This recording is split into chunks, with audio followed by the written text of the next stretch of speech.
Good morning. Thanks for joining me this morning. My name is Christian Berge. I'm one of your fellow students here at AMU Online in the public speaking class. Not only am I one of your fellow students, but I'm also a police officer for a large department here in the state of Oregon. Today I wanted to talk to you about driving a motor vehicle upon our freeways and our roadways and the dangers that we and our families face every day that we're in the car driving down the roadway. More people are killed as a result of traffic-related fatalities than as a person would as a victim of a violent crime. Meaning you have more of a chance of being killed on a freeway than you would as a victim of, let's say, a homicide or a robbery or a burglary to your home or to your business. Two of these categories that I wanted to talk to you about today in reference to being killed in a traffic crash would be driving under the influence of alcohol or drugs and also driving while distracted. The first one we'll talk to you about is driving under the influence of alcohol or drugs. In 2009, 33,808 people died on our freeways as a result of traffic-related fatalities.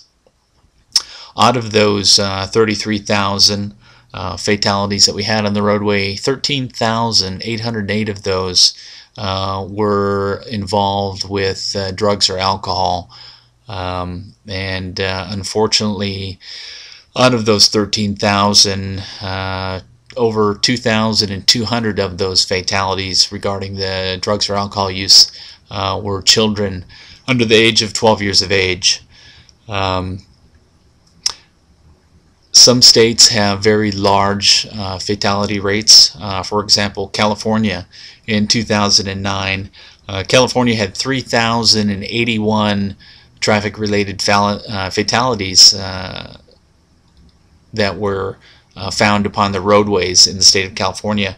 Out of those 3,000 deaths, 950 of those were related to drugs or alcohol. And in the state of Texas in 2009, 3,071 traffic-related fatalities occurred upon the roadways.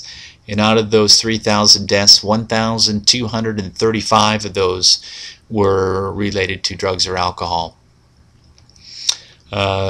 Studies have shown that the most dangerous time to operate a motor vehicle regarding DUI, driving under the influence of drugs or alcohol crashes, have typically been between Friday and Saturday nights from 6 p.m. until 6 a.m. These have historically been the worst times, if you will, for traffic-related fatalities to occur on a roadway. The other category I want to talk to you about is driving while distracted. The U.S. Department of Transportation as well as the National Highway Transportation Safety Administration have broken down distracted driving into three different categories. The first category is going to be visual distraction. This is you simply taking your eyes off of the roadway and not paying attention to the car that's in front of you, to the side of you, or behind you.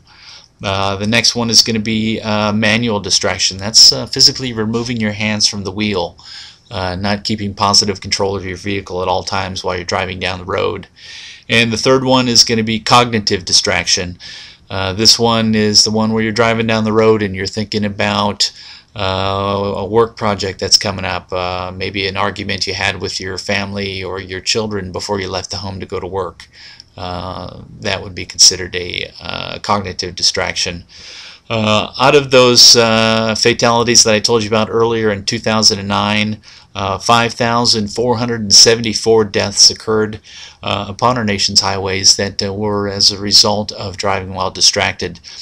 And out of those total deaths for driving while distracted, 995 resulted in the use of a cell phone, while the driver was somehow involved in the use of their cell phone while they were driving in one manner or another using their cell phone.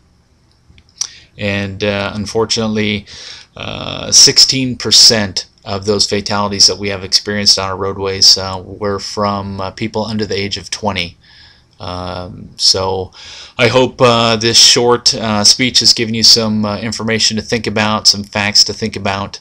And I would ask you on a personal note to please buckle up, please drive safely.